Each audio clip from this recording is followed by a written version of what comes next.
এয়া অনিল দাই মেজি ঘৰত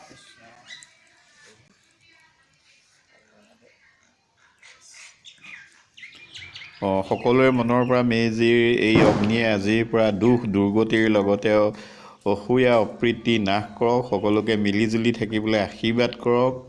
তাকে ভাবি আজি অনিল দাহঁতৰ বাক্যত আমি মেজিৰ ওচৰত এই শ্ৰীমতীৰ সৈতে আশীষ লৈছোঁ। এই নামঘৰত আমাৰ কণমানিটোক আৰু শ্ৰীমতীক আশীৰ্বাদ দিছে।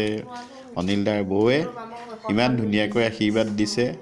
তেখেতৰ কাম কাজে আমাক মোহিত কৰে আৰু আমি এনে এগৰাকী লোকৰ লগত ভাড়াঘৰত থাকিবলৈ পাই আমি নিজৰ ঘৰখনকে পাহৰিছোঁ আৰু নিজৰ ঘৰখন ইয়াতে আপোন বুলি ভাবি আজি মেজি জুইকুৰাৰ তলত আমি একেলগে বহি জলপান বা মেজিৰ যি পিঠা, বাইদেৱে মৰমতে দিয়া পিঠা খাই সুখানুভূতি পাইছোঁ।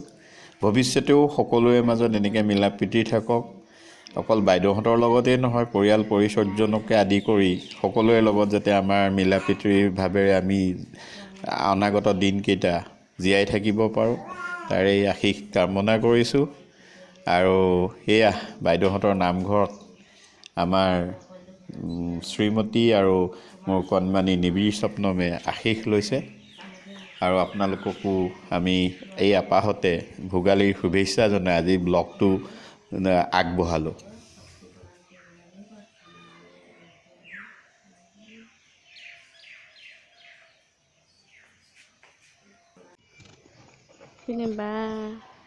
বা নমুক আমাৰ ধুনু বা আহি তাই বাহিৰত থকা ছোৱালী ইয়াৰ লগত লাগি ফুৰিছে গোটেই। ই খালি মানুহবোৰ এইফালে দেই ল'ৰাই একদম মাকক এৰি দেউতাকৰ লগহে লৈছে আৰু ন বিচনাৰ পৰা চিঞৰি আছে হয়নে দেউতাকক দেখি। তাকো এখেতে আনিলে এয়া বোলে বিহুৰ সামৰণি, লোকেল ৰৌ মাছ সামৰণি। মানে আজি পিছে ঘৰতহে সামৰণি ন, কাইলৈ আকৌ কাইলৈ আকৌ এটা খানা আছে পিছে ইয়াতে আমাৰ ভাড়া ঘৰতে। এখেতে খুৱাম বুলি কৈছে চবকে, মই বোলো ঠিক আছে।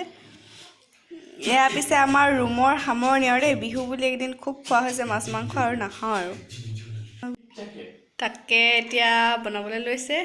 আজি কৈছোঁ মই বোলো ফুলকবি, আলু, মটৰ আৰু বিলাহী দি খাবলৈ মন গৈছে, তেনেকৈ বনাই দিবলৈ কৈছোঁ আৰু ল'ৰা আমনি কৰি আছে। মানুহে মাছ খাওঁ বুলি ক'লে ফুলকবি, বিলাহী, আলু, মটৰ দি পেলাই মাছ খায়। ওলাই গ'লোঁ মাজুলীৰ গড়মূৰ বজাৰৰ পৰা 5.5 কেজি ওজনৰ ৰৌ মাছ এটাৰ পৰা অলপমান লৈ আহিলোঁ। এয়া সকলো ব্যঞ্জন ৰেডি কৰিলোঁ।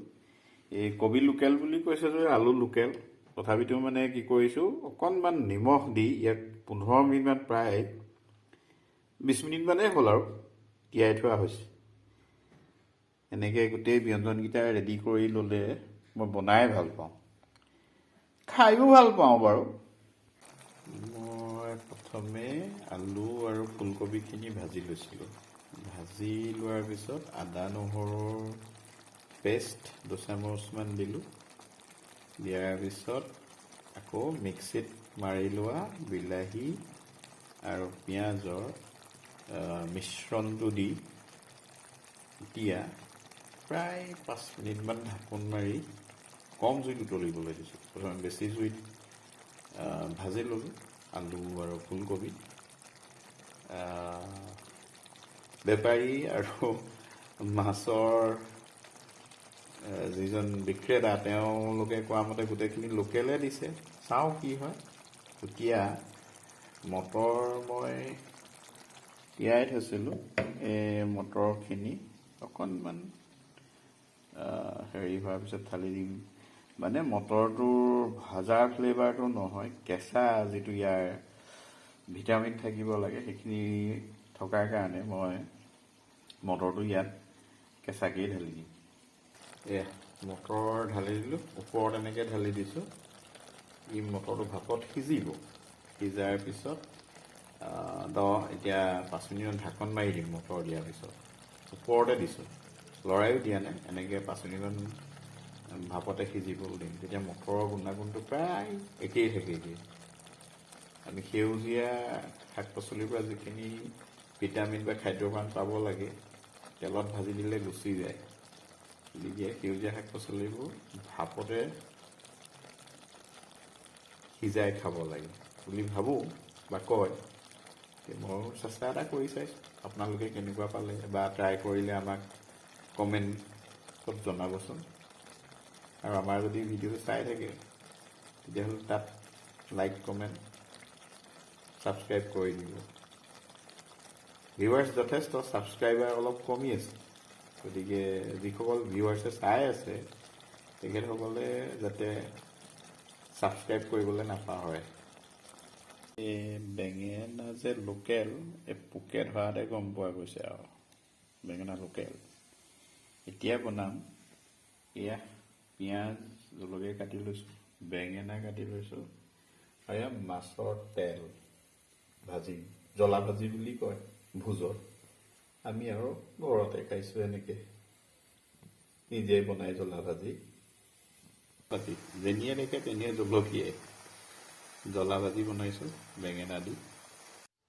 মাজুলীৰ লোকেল মাছৰ সোৱাদেই সুকীয়া, আৰু মোৰ মানুহজনে একদম মৰমেৰে বনাই দিয়া এই তৰকাৰীখিনি খাই বিৰাটেই ভাল লাগিলে। মাছৰ যিখিনি বনাইছিলে ব্যঞ্জন, আৰু এইফালে জ্বলা ভাজি বনাই আছে। ফাইনেলি মাছৰ যি জোল বনাইছিলোঁ সেয়া হৈ গ'ল। মোৰেই সৌভাগ্য ইমান মৰম কৰা এজন স্বামী পোৱাৰ বাবে। আৰু এইফালে একদম কৰকৰীয়াকৈ ভাজি দিছে মাছ, মই ভাল পোৱাৰ ধৰণে। এইফালে জোলত দিয়া মাছ, আৰু জোলখনো একদম মই কোৱা ধৰণেই বনাই দিছে। ইফালে বেঙেনাৰ জ্বলা চব্জি, আৰু এতিয়া ভাতৰ জুতি ল'বলৈ বহিছোঁ, লগতে নেমু। মৰমৰ দৰ্শকবৃন্দ, আমাৰ যদি ভিডিঅ'বোৰ চাই ভাল পাইছে তেতিয়াহ'লে আপোনালোকে লাইক কমেণ্ট শ্বেয়াৰ কৰিব আৰু ছাবস্ক্ৰাইব কৰিবলৈ নাপাহৰিব। কাষতে থকা বেল আইকনটো দবাই দিব। এনে কৰিলে আমি অনুপ্ৰেৰণা পাম আৰু ভৱিষ্যতে এনেকুৱা ভিডিঅ' দিবলৈ আমি উৎসাহী হ'ম। ধন্যবাদ।